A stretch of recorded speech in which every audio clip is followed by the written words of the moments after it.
Lagay na natin yung bawang.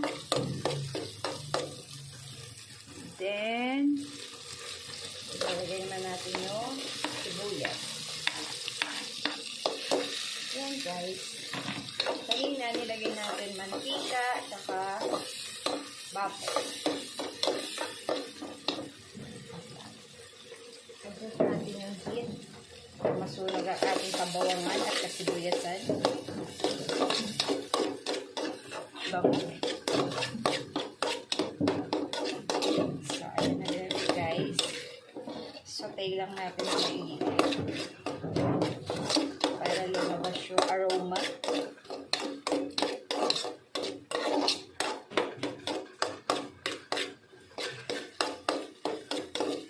Pag medyo ganyan na yung ating garlic and onion. Nalagay na natin ang pata.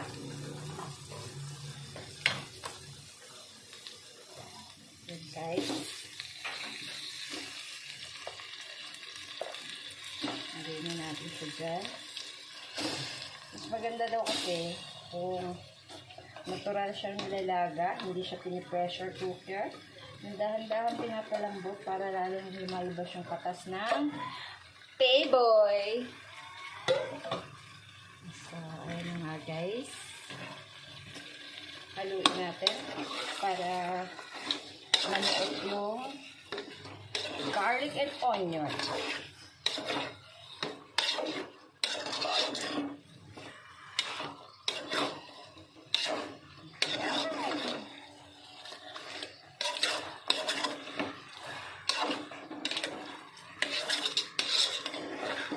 Pag halong-halo na siya guys,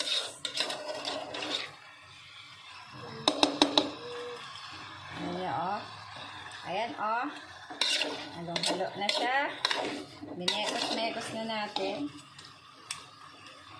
Tapos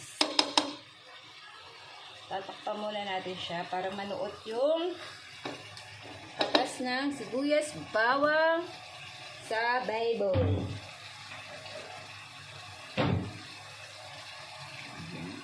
Julong-julo. Papakuloyin muna natin. Tatakpan natin siya guys. Ayan. Takpan muna natin. Iwan muna natin siya ng kahit mga 5 minutes to 10 minutes.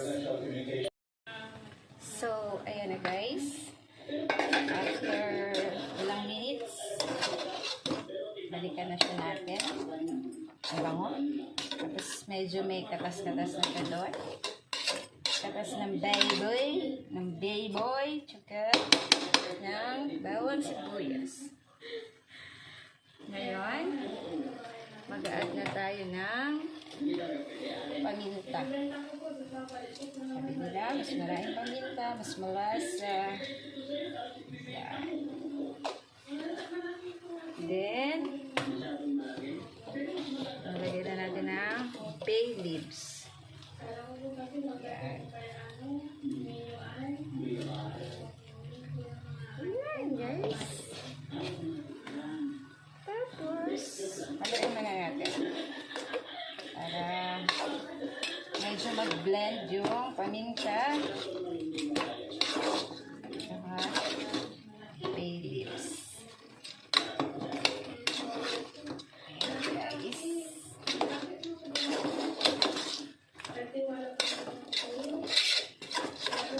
Halo na siya. Then, lalagay tayo ng oyster. Isang pack na. Para medyo masarap. Ayan. Then, sugar.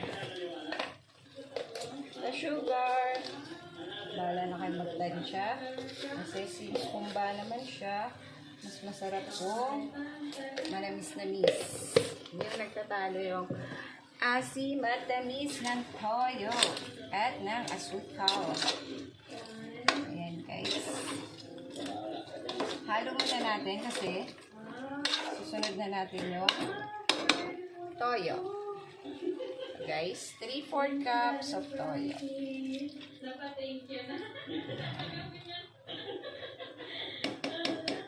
Pagkalagay natin ng 3/4 cups of toyo, haluin muna natin ulit. Kasi, isusunod na natin yung vinegar. Kapag naglagay na po tayo ng vinegar, hindi na muna po natin siyang hahaluin. Hahayaan po muna natin siya mag-shimmer for 2 minutes and more para maluto yung suka. Ayan. Nakakatakam. Then, ito na guys. Since nahalo na natin siya, medyo kumukulo-kulo na, talagyan na natin yung 1/4 vinegar. Ayan lang natin siya. Huwag natin siyang hahaluin. And of course, kailangan natin siyang lagyan ng 3/4 cups of water. 1,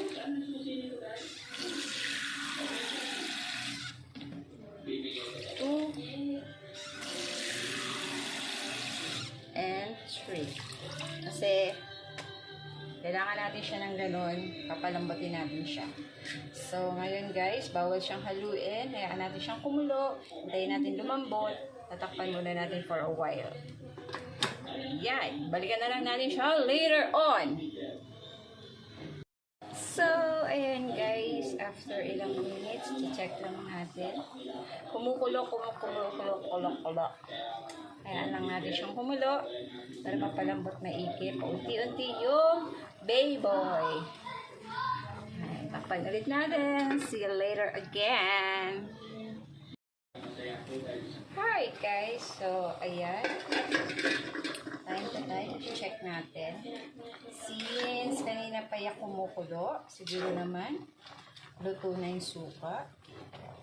Haluin lang natin para pantay-pantay yung panunuot ng lasa ng ating sarsa sa baboy. Ayan. So, makikita nyo guys, ayan, hindi pa siya malambot kasi halos hindi pa nagwiwigil yung taba ng baboy. Ayan lang muna natin siya ulit kubulo. Medyo patutuyo-tuyuin lang natin siya yan. Yung sabaw. Para masarap. So this time guys, pwede na tayo maglagay ng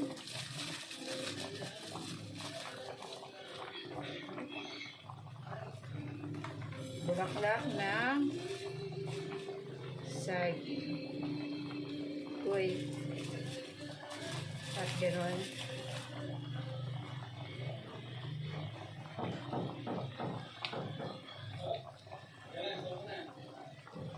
Yan guys. Bulaklak ng saging. Malinis po ang aking hands. Siyempre, pagkain ng hawak natin, so kailangan maintain natin yung cleanliness ng ating mga kamay.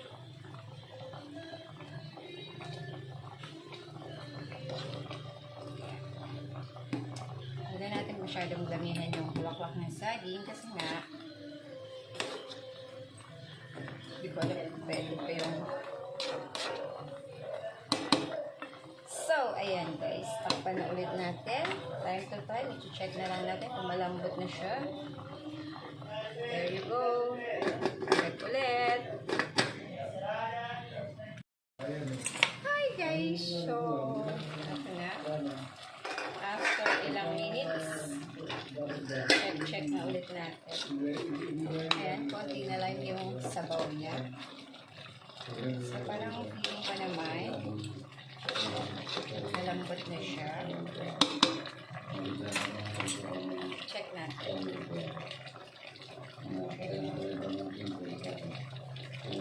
Malambot na siya.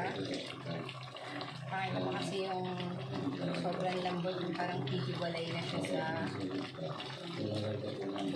masarap pa rin yung may ginangat-ngat tayo. So, ayan na nga guys. Optional na. Nasa inyo na lang yan. Kung gusto nyo siyang patuyot-tuyuin or what. Pero ako gusto ko kasi medyo masabaw-sabaw sa kanin. Kaya tatakpan muna natin siya. Then,